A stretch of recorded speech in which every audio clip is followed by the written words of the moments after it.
Assalamualaikum warahmatullahi wabarakatuh. Gimana kabarnya kalian hari ini anak-anak? Mudah-mudahan dalam keadaan sehat walafiat, tidak kurang suatu apapun.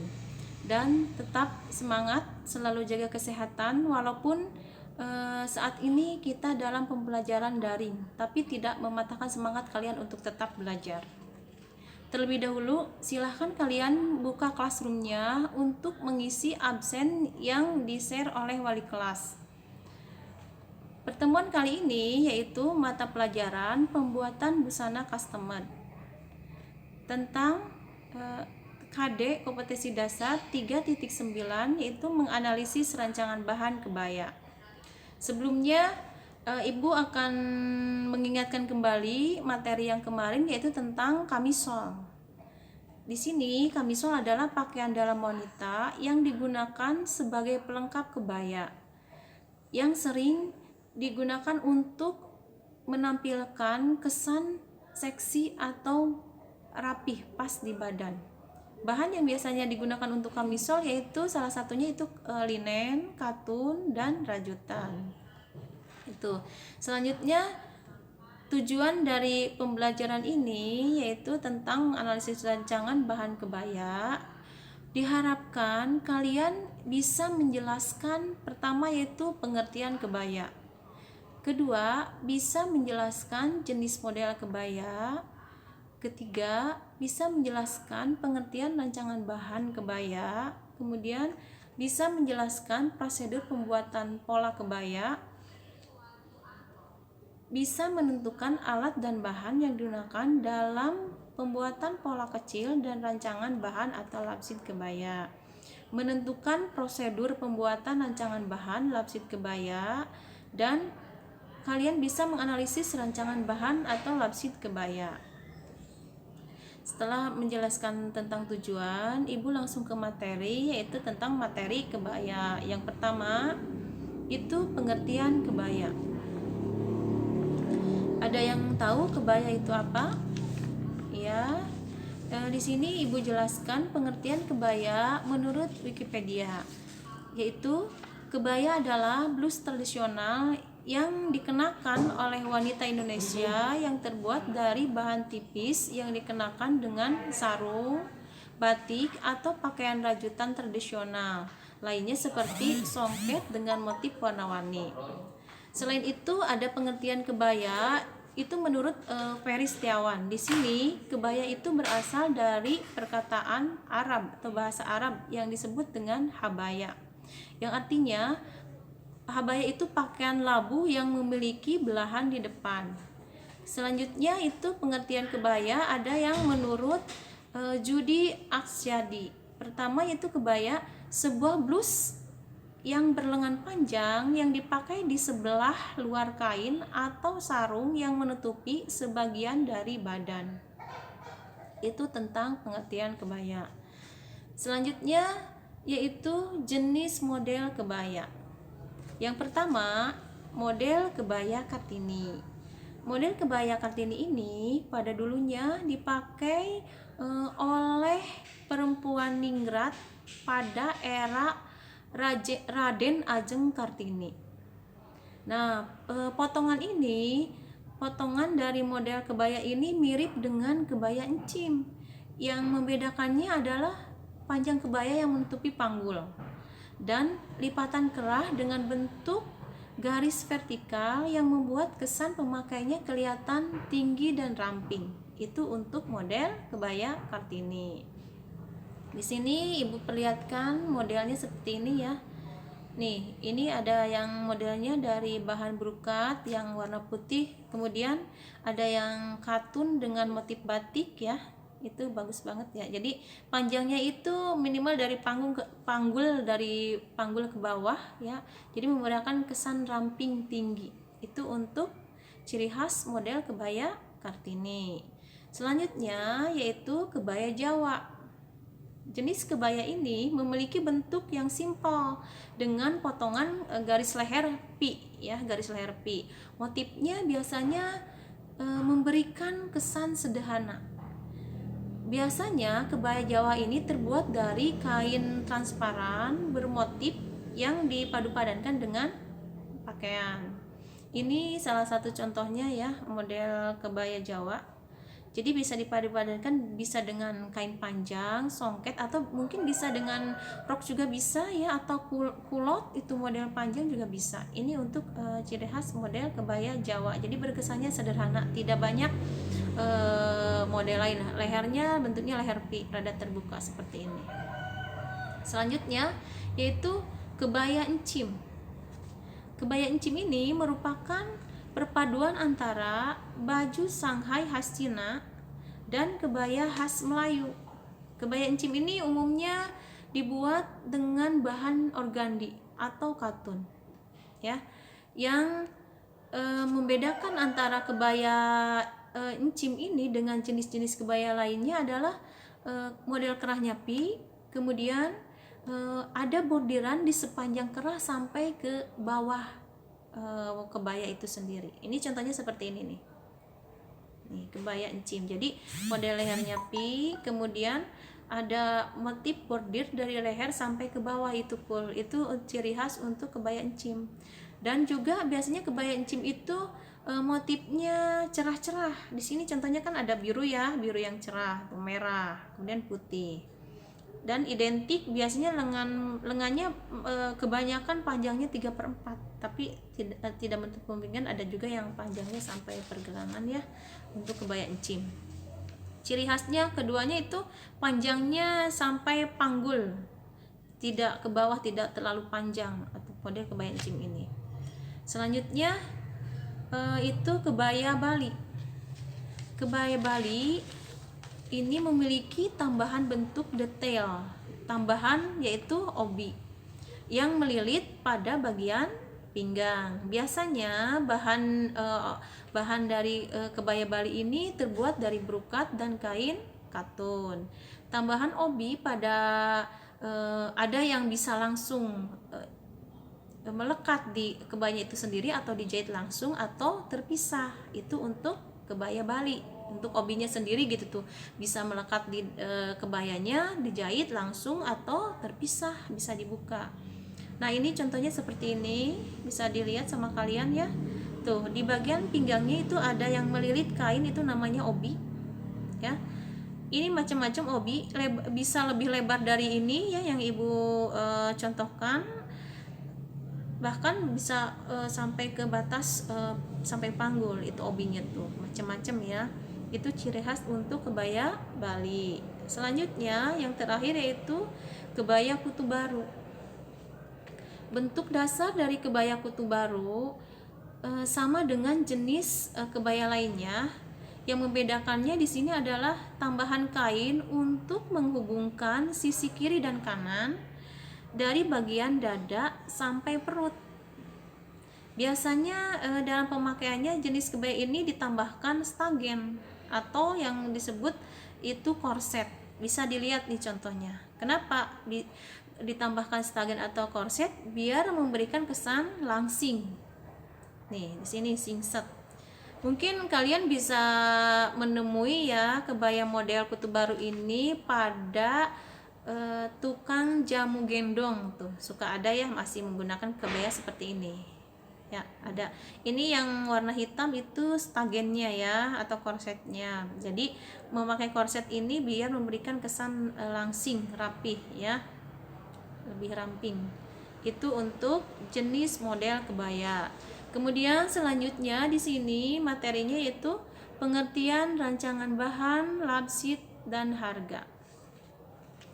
Di sini pengertian dari rancangan bahan adalah perencanaan perkiraan banyaknya bahan yang dibutuhkan untuk proses menjahit dari mulai penggunaan bahan dan alat jahit dari proses awal hingga selesai.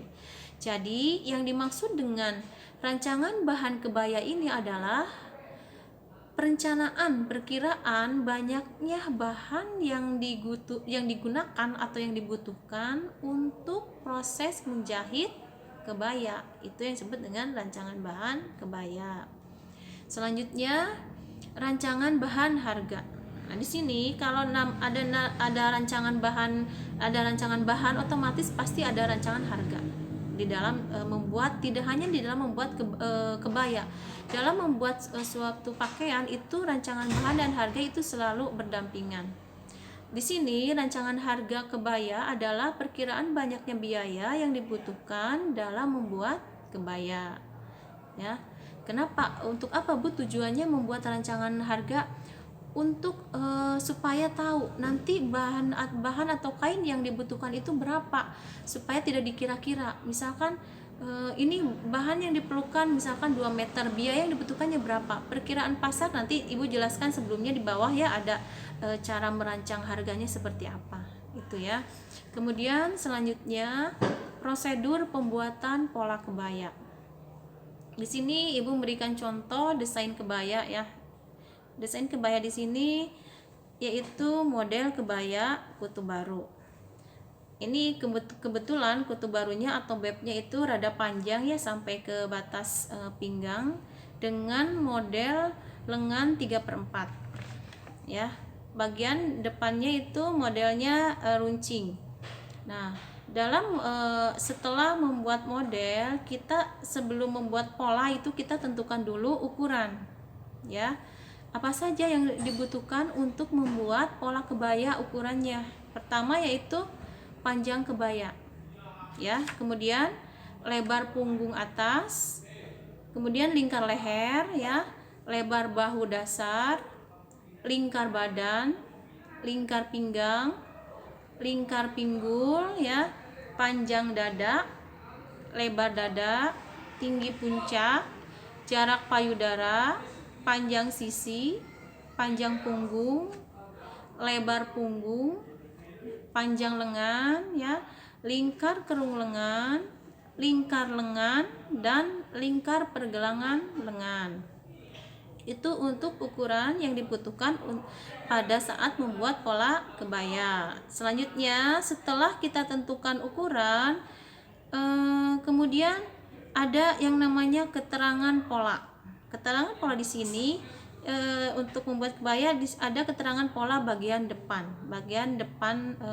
badan kebaya ya. Di sini bisa dilihat sama kalian apa saja keterangannya ya. Coba bisa dilihat. Kemudian keterangan pola badan belakang. Karena ada tambahan model kebaya ini kutu baru atau beb, maka di sini ada keterangan untuk pemasangan atau pembuatan pola bebnya ya. Bisa dilihat ya sama kalian nih. Nah, di sini lihat hasil polanya seperti ini. Terlebih dahulu kalian harus bisa menentukan dulu pola dasar ya, pola dasar badan, kemudian bisa langsung ditempel di sini, ditambahkan untuk pengembangan polanya ya. Ini kelihatan untuk pola beb ini dari bagian leher ya, bahu ke atas itu untuk tanda beb atau kutu barunya sampai ke batas pinggang ya. Ini bisa dibedakan.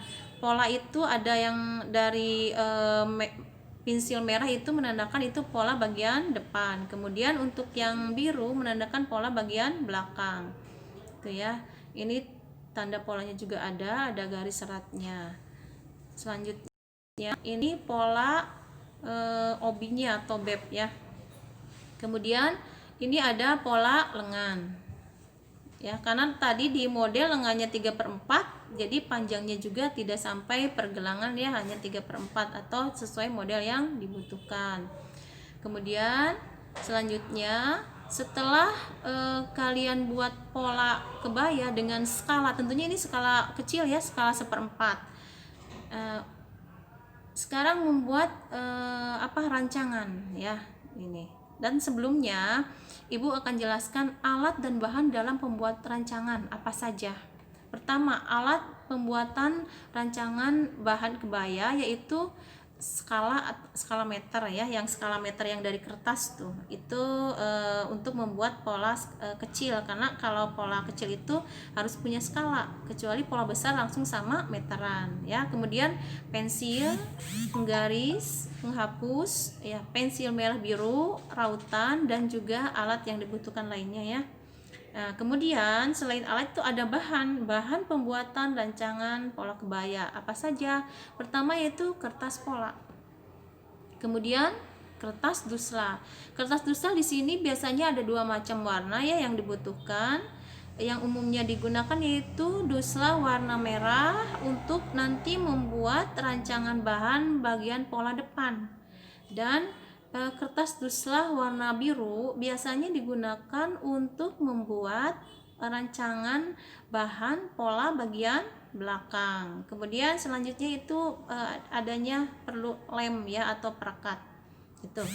Nah, sebelum membuat rancangan bahan, kita atau kalian harus tahu prosedurnya dulu. Prosedurnya seperti apa sih Bu saat membuat rancangan bahan? Di sini akan Ibu jelaskan prosedur untuk membuat rancangan bahan khususnya untuk kebaya ya. Pertama itu buatlah semua bagian-bagian pola yang telah dirubah menjadi desain ukuran tertentu, atau di sini kita akan membuat ukuran skala 1/4 atau 1/4 ya. Setiap pola itu dilengkapi dengan tanda-tanda pola.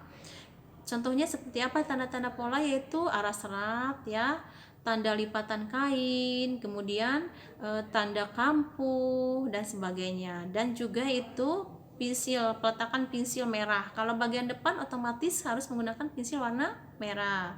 Pola belakang berarti menggunakan pensil warna biru ya. Selanjutnya prosedurnya itu sediakan kertas yang lebarnya sama dengan lebar kain. Contohnya gini, kalau kalian akan membeli kainnya dengan lebar 150, otomatis dalam membuat rancangan bahan kalian tentukan lebarnya sama dengan lebar kain yang akan dibeli yaitu 150. Tapi di sini 150-nya dengan menggunakan skala 1/4. Dan kain itu biasanya di pasaran tuh ada dua macam ya, lebar 150 dan 115.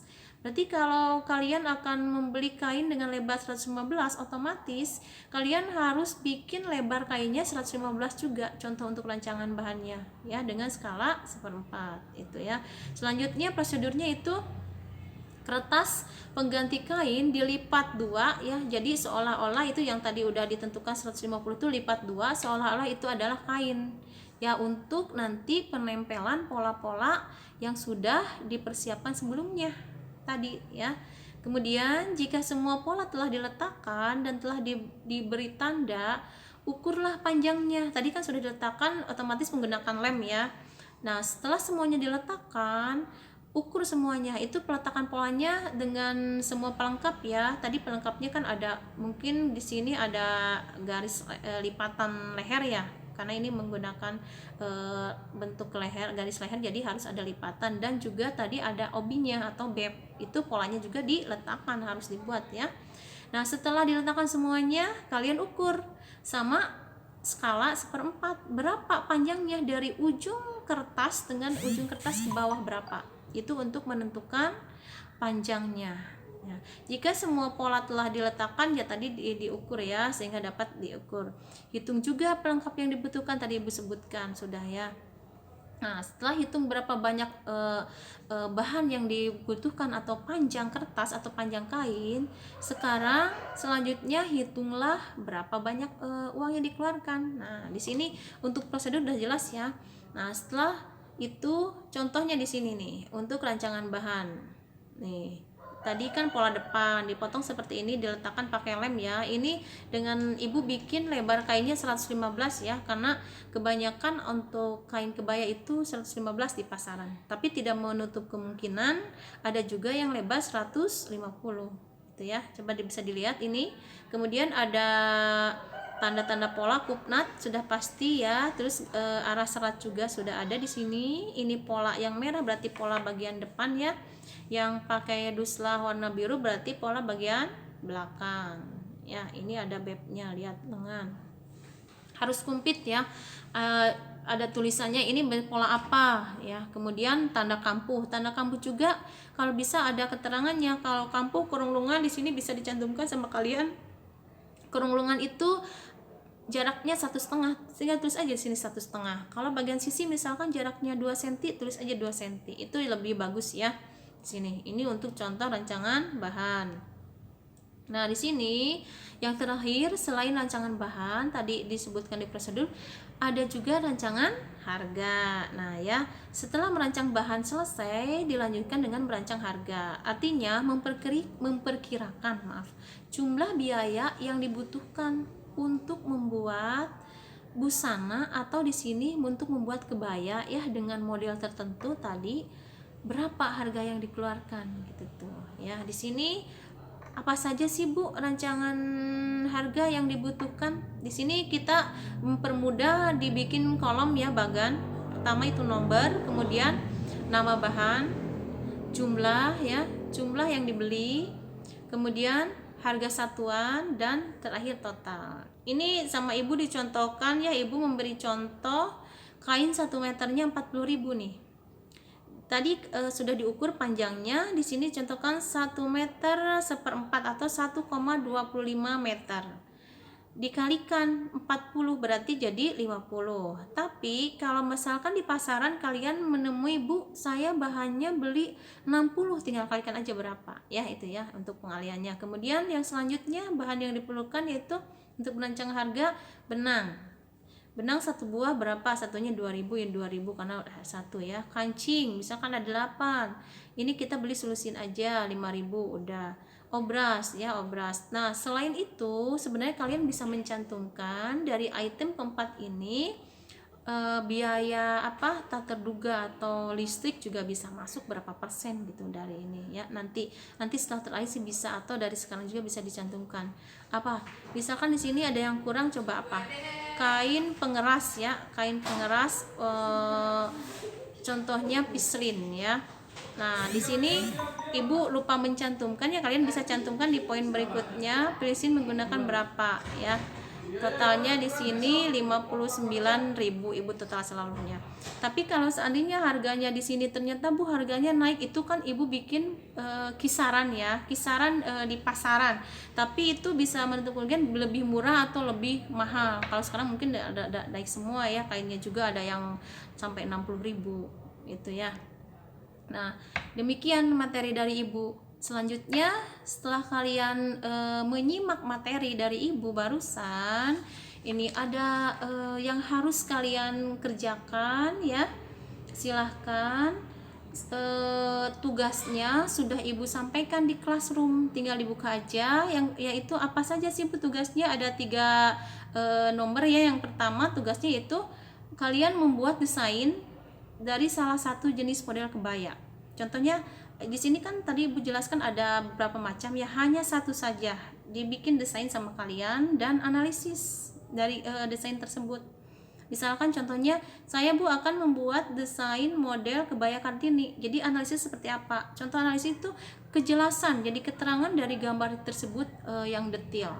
Itu dari unsur warna, kemudian dari bentuknya juga itu dianalisis ya. Kemudian yang tugas keduanya yaitu kemudian kalian buat pola kecilnya dengan skala 1/4. Nah, setelah dibuat pola kecil, tugas yang ketiga dibuat rancangan bahan dan harga. Ya, silahkan dikerjakan. Apabila ada yang tidak mengerti, boleh kalian komentar di classroom ya, silahkan. Itu. Nah, untuk materi selanjutnya, untuk minggu selanjutnya, pertemuan selanjutnya, kita akan membahas materi pembuatan pola besar kebaya. Jadi yang harus kalian siapkan untuk pertemuan berikutnya yaitu pertama kertas coklat untuk membuat pola besar. Masing-masing 1 orang 2 lembar ya. Dan kemudian penggaris pola yang besar ya, minimal penggaris pola itu ada yang siku-siku dan lengkung. Dan selanjutnya pita ukuran, juga perekat atau lem itu ya. Nah, mungkin demikian, udah paham ya dari Ibu tugas yang akan dikerjakan sekarang dan juga minggu depan ya. Ya, alhamdulillah ya. Demikianlah materi dari Ibu, ditutup dengan wassalamualaikum warahmatullahi taala wabarakatuh.